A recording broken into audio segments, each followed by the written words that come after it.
ओम श्री साईराम. श्री साई चरित्राचा 32वा अध्याय हा गुरुमहिमा वर्णन या शीर्षकाचा आहे. या अध्यायाच्या सुरुवातीला ग्रंथकार म्हणतात, संसार हा असा वृक्ष आहे जो लांबून छान वाटतो. या वृक्षाला कर्म, वासना या पारंब्या आहेत, तर शब्द, स्पर्श हे त्या वृक्षाची पाने आहेत. यज्ञ, दानरूपी फुलांनी हा संसार वृक्ष बहरला आहे. या वृक्षाच्या फळात सुख आणि दुःखाचा रस आहे. विरक्ती या शास्त्रामुळे या वृक्षाचं अस्तित्व नष्ट करता येतं.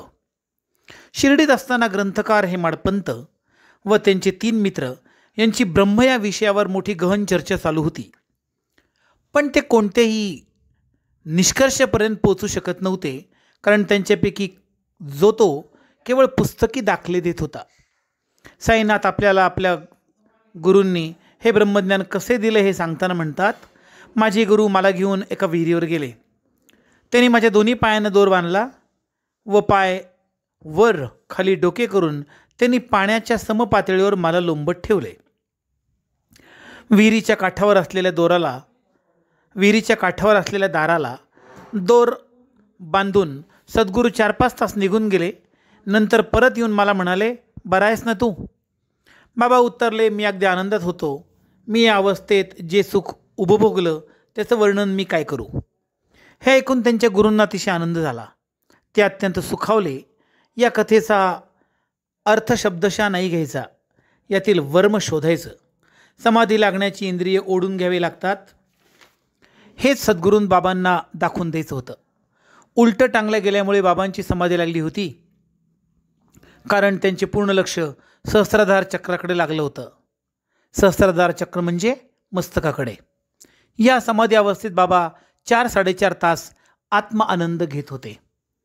साईनाथ महाराज म्हणतात, खऱ्या सद्गुरूंकडे पुस्तकी ज्ञानाचा अतिरेक नसतो, तिथे असतो फक्त स्व अनुभव. सद्गुरू स्वतःबद्दल कमी बोलतात. जो भक्त आपले कर्तृत्व सद्गुरूंच्या चरणी ठेवतो, नम्रता ठेवतो, तो सदा देवाच्या स्वाधीन असतो. साईनाथांच्या अनेक गुणांपैकी हा एक गुण होता. ते स्वतः कधी उपाशी राहत नसत आणि कोणाला उपाशी राहू पण देत नव्हते. त्यांचं स्पष्ट मत होतं, उपास करणाऱ्याचं चित्त स्वस्थ नसतं, स्थिर नसतं. मग त्याचा परमार्थ कसा होणार? त्यांना सतत वाटायचं, रिकाम्या पोटी कधीही देव मिळत नाही. त्यांच्या मोठे पोटात अन्नाचा कण नसला तर देव कोणत्या डोळ्यांनी बघावा? देवाची स्तुती कोणत्या मुखाने करावी? कोणत्या कानाने देवाचं गाणं ऐकावं? उपवास, अतिरेक हा भयंकर व्याधी आणि दुःखाला कारण असतो.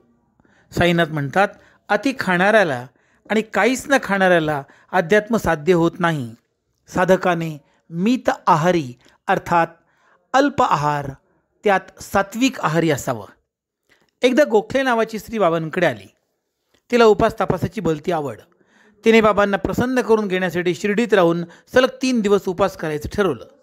अंतर्ज्ञानी असणाऱ्या साई महाराजाने तिचा हा बेत अगोदर जाणला. गोखलेबाई शिर्डीत येण्याच्या आदल्या दिवशी साईबाबा दादा केळकरांना म्हणाले, आता या शिमग्याला माझी पोरं उपाशी राहतील का? आणि मी त्यांना कसं उपाशी राहू देईल? गोखलेबाई दुसऱ्या दिवशी शिर्डीत आल्या. त्यांच्या मनात 3 दिवस उपास करायची योजना होती. पण नवल असं घडलं की त्या आल्या आल्या बाबा तिला म्हणाले, अन्न पुरवणारा आणि अन्न खाणारा हे दोघंही विष्णूची रूप आहेत. आता लगेच तो दादा भटांच्या घरी जा, पुरणपोळ्या कर, स्वतः खा आणि त्यांच्या मुलाबाळांनाही खाऊ घाल. बाबांची आज्ञा गोखलेबाईंनी शिरसावंती मानली. तिने स्वतः पुरणपोळीचा नैवेद्य केला, स्वतः जेवली आणि सर्वांनाही खाऊ घातलं. साईंनी एकदा स्वतःची एक छोटीशी मार्मिक कथा भक्तांना सांगितली. बाबा म्हणाले, मी लहान असताना उपजीविकेचं काम केलं. बीड येथे मला जरीचं म्हणजे सोन्या चांदीच्या वारेने काशिदा काढण्याचं काम मिळालं. देवकृपेने माझे खूप काम झालं. माझी हुशारी बघून मालकाने माझ्या डोक्यावर पागोटं आणि अंगावर शेला ठेवून गौरव केला. पण मी तो जसाचा तसा बांधून ठेवला. मला वाटतं, कोणी दिलेलं आपल्याला किती दिवस पुरणार? आपण आपलं काम प्रामाणिकपणे करावं. बक्षीस, गौरव याच्यामागे लागू नये. ऐहिक सुख काय कामाचं? एक दिवस या देहाची राख होणार आहे आणि ती राख वाऱ्यासोबत उडून जाणार आहे, हे कधी विसरू नये माणसाने. म्हणून साईबाबा आलेल्या भक्तांना प्रसाद म्हणून उधी द्यायचे. खरे तर ती प्रत्येकाला आपल्या देहाची राख होणार आहे.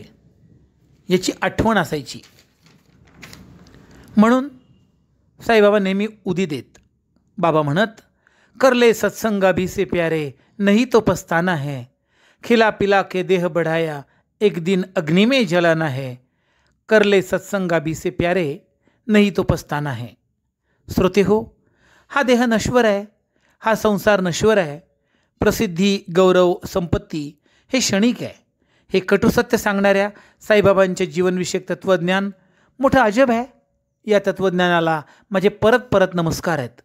श्रोते हो, इथे हा अध्याय पूर्ण होतो. भेटूया पुढच्या अध्यायात, अर्थात 33व्या अध्यायात नवीन एपिसोडमध्ये. तोपर्यंत ओम श्री साईराम.